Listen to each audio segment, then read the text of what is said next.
Hi, I'm Dr. Melissa Burgess, and I'm a medical oncologist and researcher specializing in the care of soft tissue and bone sarcoma patients.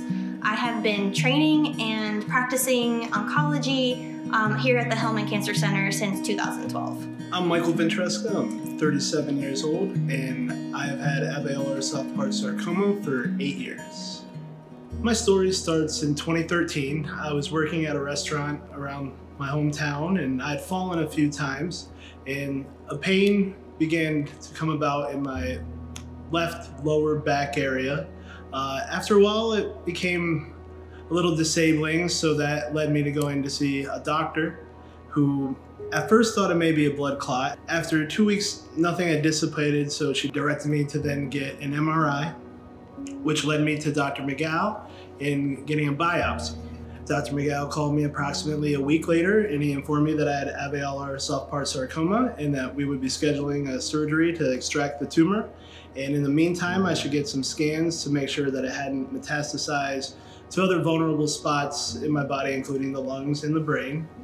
And shortly before the tumor extraction in pre-op, he did inform me that it had metastasized, and we would cross that bridge when we came to it. But for now, we were gonna work on what was in my pelvis. After the surgery, I met with everybody at Hillman, and they had a plan right away. Michael was diagnosed with alveolar soft part sarcoma, which is considered one of the ultra-rare sarcomas. There are actually under 100 cases per year in the United States, and it makes up less than 1% of the sarcomas. So we're dealing with a very rare type of cancer that unfortunately, does have a tendency to metastasize and spread to mostly the lungs or other parts of the body.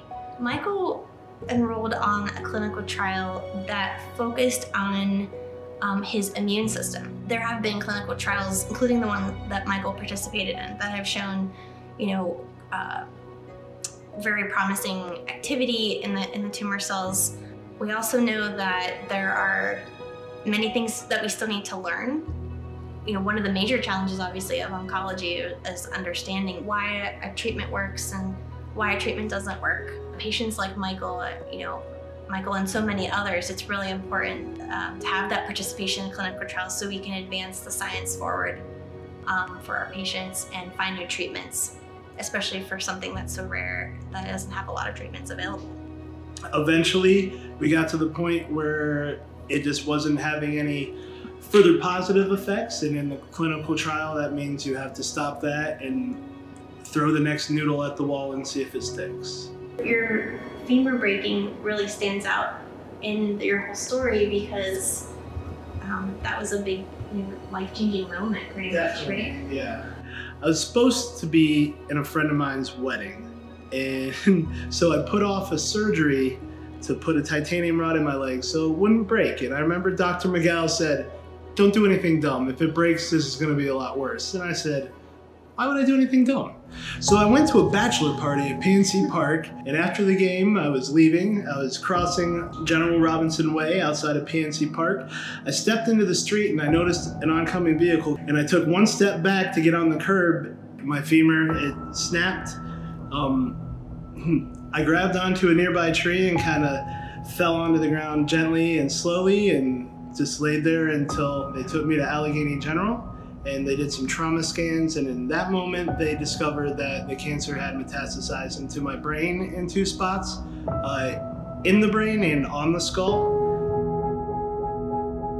When Michael broke his leg, obviously this was a major turning point in his disease, and along with the disease in his brain, but we knew just exactly what to do to help him. The staff at UPMC Cole helped me get back on my feet and moving and coming down here. Even I was off the treatment for a while, and I remember one of the first times I came and saw you, you were like, "It must still be working because your marks are smaller now." And that got me back in that upward swing. That made me believe that I could get back on my feet. When Michael had his follow-up scans after his surgery and radiation, that there was something going on with the tumors. They actually were responding to the prior immune therapy treatment. This was actually very exciting, and it's not something we see too often in in our cancer patients. So we knew exactly what to do, and we got him right back on that therapy when it was safe to do so. There are many different types of sarcomas, and each one has a unique biology. We find that patients that have alveolar soft part sarcoma, like Michael, that not two people are the same, obviously. So one person may respond to a treatment and one person may not. The patients that volunteer to donate their tumor samples and to participate in clinical trials, this is very important. And the more and more patients that do this, we're going to get closer and closer to being able to treat this disease and even cure this disease.